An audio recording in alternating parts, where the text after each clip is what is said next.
Olá, bom dia a todas. Eu sou Fernanda Ellis, advogada no Brasil, contadora no Reino Unido. Temos uma firma aí que atua ajudando brasileiros e estrangeiros com assuntos jurídicos e tributários no Brasil e no Reino Unido. E tenho aqui hoje a doutora Juliana Vaccaro, que trabalha conosco com a parte jurídica. Olá, doutora Juliana. Olá, tudo bem? Tudo bem, tudo bem. Então, é um prazer que hoje vamos tratar de mais um tópico da série de homologação de divórcio e de sentenças feitas no exterior. Eu, como comentei, estou no Reino Unido, então já tratamos aí de vários casos que são referentes a pessoas que fizeram o divórcio no Reino Unido, na Inglaterra, porém temos clientes em diversos países, Estados Unidos principalmente, Portugal, França, e é sempre de maneira bem pragmática que tentamos auxiliar a pessoa a resolver esse último trâmite de uma sentença de divórcio que foi feita no exterior. Então, o tópico de hoje que eu vou fazer estilo pergunta e resposta mesmo, aí com a doutora Juliana, mas vocês podem encontrar o texto na íntegra deste vídeo no blog, depois temos os dados do blog para que possam acompanhar melhor. Tá joia? Então, vamos lá, doutora Juliana, de maneira a elucidar para as pessoas que têm interesse como se trata o procedimento de homologação de sentença estrangeira a ser realizado. Como ele é feito? Qual que é o tribunal? Explica um pouco mais sobre o procedimento. Vamos lá, então. É um procedimento que visa unicamente conceder a decisão estrangeira, executividade e validade no Brasil, né? A sentença homologatória, ela não analisará o mérito da decisão proferida no estrangeiro, e nem emitirá qualquer juízo de valor sobre o que foi lá discutido. O procedimento visa somente analisar o que foi decidido naquele país, se não ofende a soberania nacional, e nem vai de encontro com as leis brasileiras. Ok, então correto. Nada novo é discutido aí na homologação, é só mesmo para dar validade do que já foi decidido no exterior, para que seja acatado e para que a pessoa seja oficialmente aí divorciada também no Brasil, né? Ok. Obrigada. Importante, então, quais os documentos necessários para dar início ao procedimento de homologação de sentença estrangeira? O que a pessoa precisa se organizar para dar essa entrada? Basicamente, é a sentença estrangeira com o trânsito em julgado, né? Que significa que aquela decisão não cabe mais recurso, não cabe mais discussão. O documento pessoal das partes, RG, CPF, Registro Nacional de Estrangeiro, passaporte, a procuração devidamente assinada, que é confeccionado pelo nosso escritório, a declaração de anuência de ambas as partes, né? Todos os documentos informados acima, se foram emitidos fora do Brasil, deverão ser apostilados, autenticados pelo órgão competente do país, tá? Da sentença, do trânsito, dos documentos pessoais onde foram feitos. Depois de apostilados, os documentos deverão ser encaminhados ao tradutor juramentado, aqui no Brasil, para que faça a tradução para o português, né? De posse dessa tradução, que a depender do país onde foi proferida a sentença, será necessário a emissão em até 3 vias, será proposto o processo perante o STJ. Ok, obrigada, doutora Juliana. Eu tenho aí um comentário a fazer, então. O primeiro é a sentença estrangeira com trânsito em julgado. Então, nesse caso, vou dar o exemplo do Reino Unido, mas é aplicável também nos Estados Unidos. No Reino Unido, a sentença, ela não fala que houve trânsito em julgado, ela meramente fala que aquele é o documento final, né, decree absolute. E quando chega na corte brasileira, eles exigem um passo a mais. Então, o que nós fazemos aqui, nós enviamos uma carta para a corte inglesa e pedimos essa confirmação de trânsito em julgado. Então, esse é um procedimento que nós podemos fazer também nos outros países. Caso a sentença da pessoa não fale que é trânsito em julgado.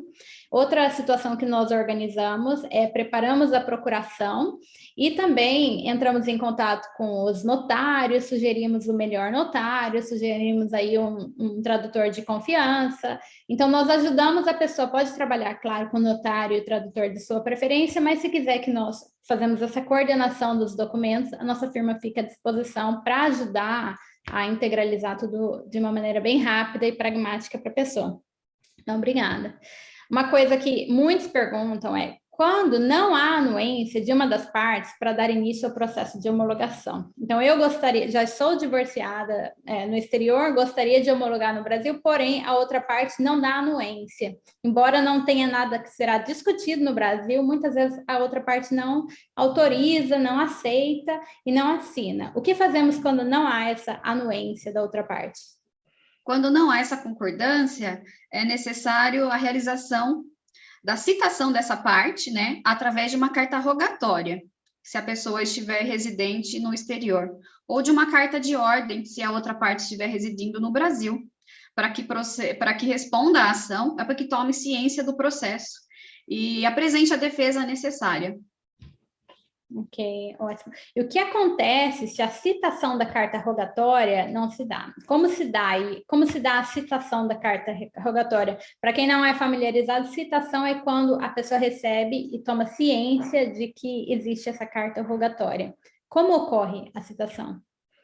Tá? A carta rogatória é expedida pela coordenadoria e abrange todas as informações necessárias e exigidas pelo país para onde será encaminhada para cumprimento. Após a sua expedição, a parte, que é o autor, né, será intimada para que promova a sua tradução para o idioma do país correspondente. A tradução deverá ser feita por tradutor juramentado, em 3 vias, originais e de igual teor.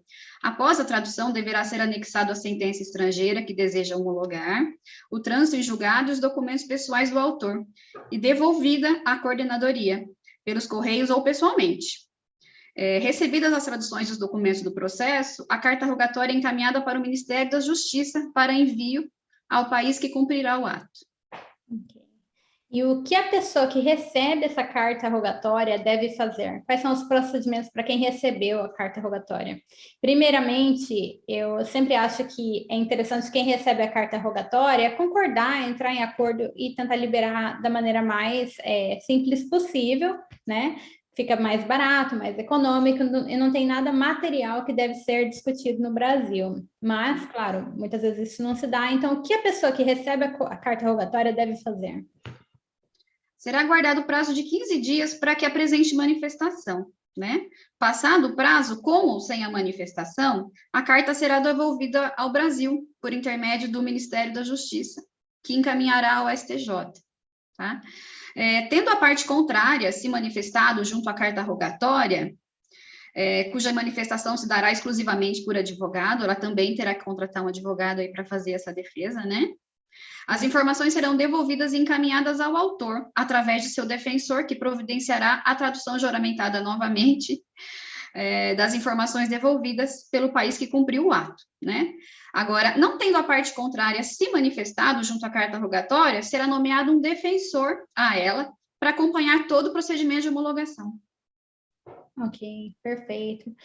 E quando o processo será homologado, quanto tempo demora tudo isso? Muitas vezes a pessoa chega aqui já querendo comprar um imóvel, liberar, vender algo, e ela precisa da homologação do divórcio, onde poder fazer aí qualquer ato jurídico no Brasil, mas então tem essa urgência na homologação. Quanto tempo demora para que seja feito? Passado todo esse procedimento e analisados os documentos existentes no processo, e não havendo mais óbice, o processo será homologado. Após proferida a sentença homologatória, o STJ expedirá a carta de sentença, que deverá ser encaminhada ao cartório correspondente para o registro perante a certidão de casamento. O prazo para a homologação da sentença estrangeira dura, em média, de 4 a 6 meses. Mas, havendo necessidade de citação por carta rogatória, esse prazo torna-se bem acima do informado, né? Podemos acrescentar aí por volta de 12 meses a mais. Ok, então dificulta, de fato, dificulta, atrasa. Entendo.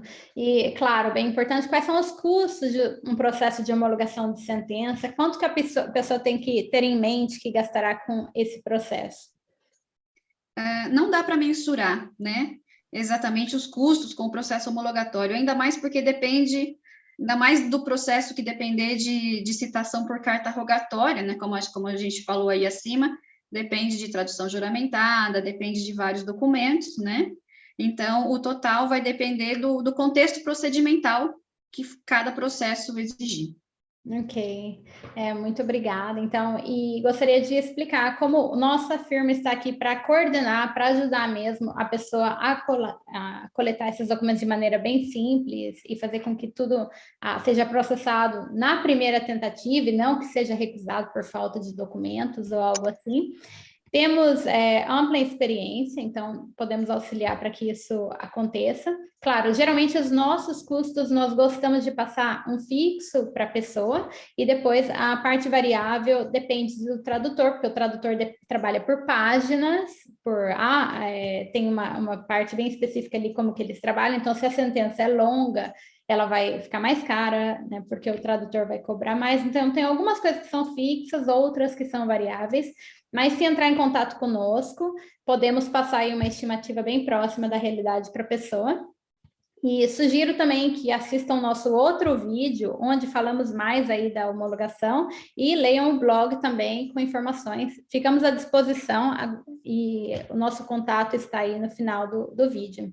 Muito obrigada, doutora Juliana, é um prazer, como sempre. Em breve estaremos juntas aí, fazendo nossos vídeos juntas, mas no momento eu estou na Inglaterra, a doutora Juliana no Brasil, tá? Para melhor assisti-lo.